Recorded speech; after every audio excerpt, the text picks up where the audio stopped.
The truth about vitamin D in winter. Did you know that winter might quietly be changing your body in ways you don't feel right away?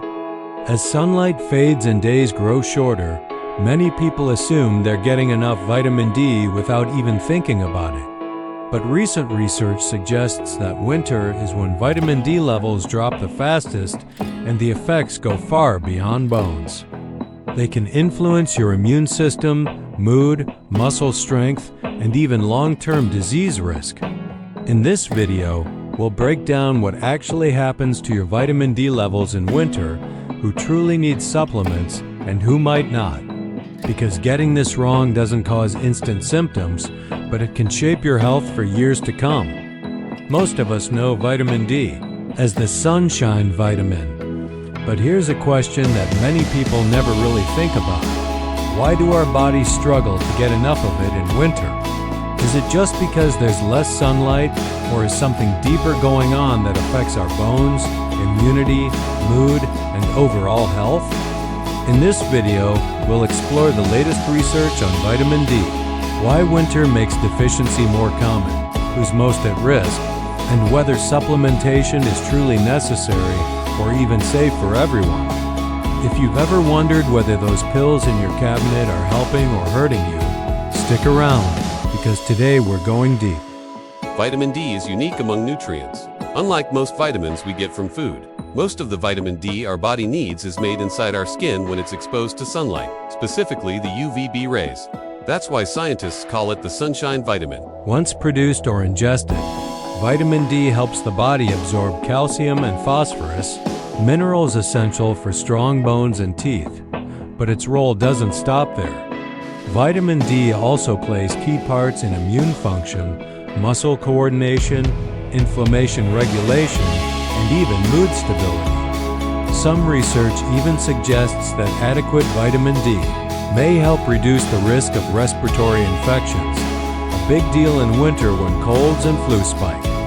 So while it's best known for bone health, vitamin D's influence reaches across multiple organ systems, especially ones that are stressed during the colder, darker months. In summer, regular outdoor sunlight exposure typically keeps our vitamin D levels topped up, sometimes without us even realizing it. But in winter, everything changes. The Time article explains that reduced daylight hours, weaker UVB rays, and more time spent indoors all contribute to lower vitamin D production. In many parts of the world, especially at latitudes above the 37th parallel, the angle of the sun's rays in winter is too shallow for meaningful UVB absorption. That means even if you go outside, your skin isn't getting the kind of sunlight required to produce vitamin D efficiently. Add in factors like clothing coverage, sunscreen use, and limited outdoor activity, and it becomes clear why vitamin D levels can plummet during winter, particularly in regions with short days and long nights. This seasonal dip isn't just cosmetic. Over time, lower vitamin D levels are associated with increased bone turnover, weakened immunity, and even shifts in mood that resemble seasonal affective symptoms. Dietary sources of vitamin D, why they alone often aren't enough. Unlike many nutrients, vitamin D is found in very few foods naturally. Fatty fish like salmon or mackerel, egg yolks, and mushrooms, especially those exposed to UV light, contain vitamin D, but most people simply don't eat enough of these foods regularly to meet their needs. Many foods are now fortified with vitamin D, such as milk, certain cereals, and orange juice, but even together, these rarely supply sufficient amounts, especially when sun-derived production has dropped off. That's part of the reason public health guidelines often recommend a baseline intake from diet and, in some cases, supplementation during winter. The NIH and other health authorities generally suggest around 600 IU per day for most adults and 800 IU for those over 70 years old. Although this can vary based on individual factors like sun exposure and baseline levels. Health risks of low vitamin D more than just bones. Low vitamin D isn't just a number on a lab report, it can have real health consequences. Chronically low levels compromise the body's ability to absorb calcium effectively.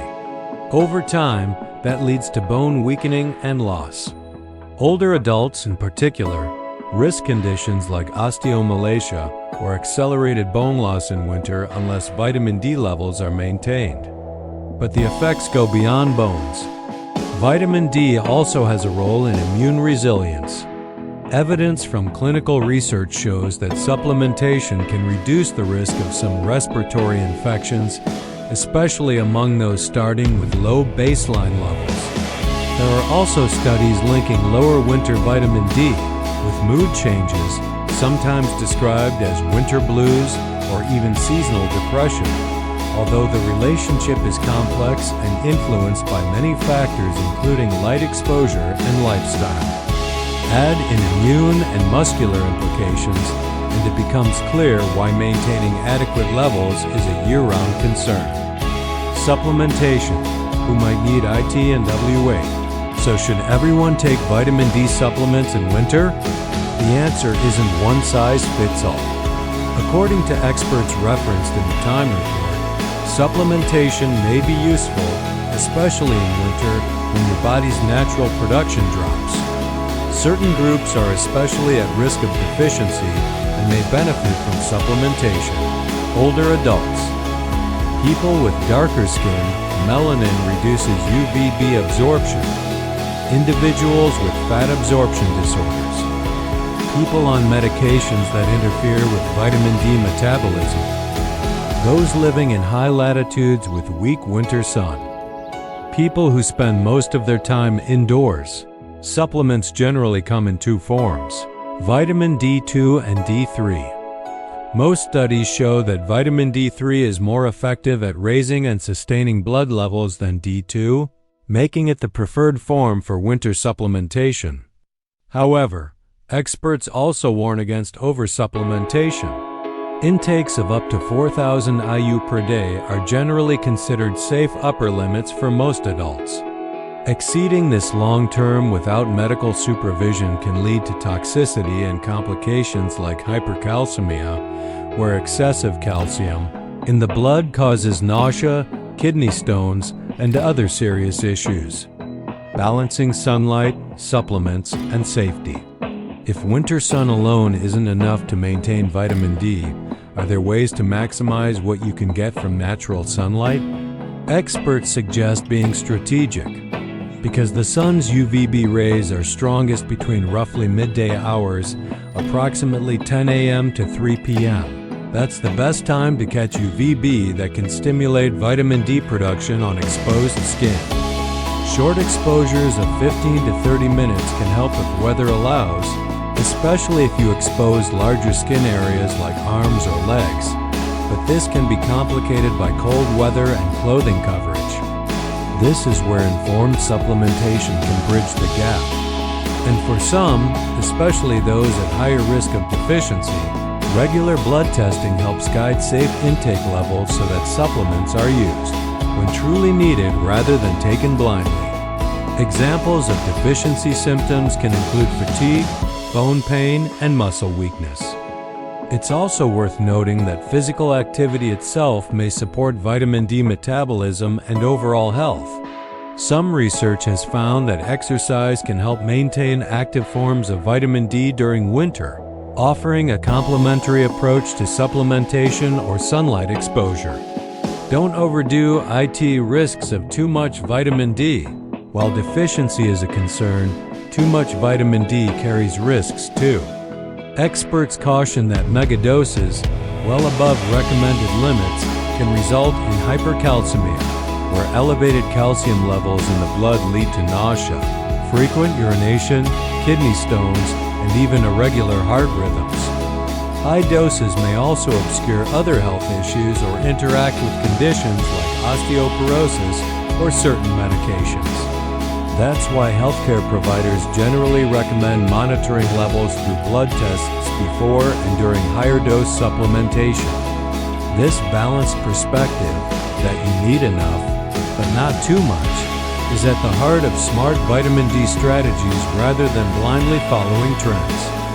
Conclusion takeaways for winter health. So what's the bottom line? Winter changes our ability to make vitamin D naturally. That can have real effects on bone health, immunity, and even mood. For many people, especially those at higher risk of deficiency, vitamin D supplements can be a helpful and safe way to maintain optimal levels. But supplementation should be thoughtful, targeted to individual needs, guided by testing when possible, and always balanced with a healthy lifestyle that includes nutritious foods, sensible sunlight habits, and regular physical activity. If you've wondered why you feel tired, achy, or run down every winter, it could be more than just the cold. Sometimes it's a vitamin your body is simply missing.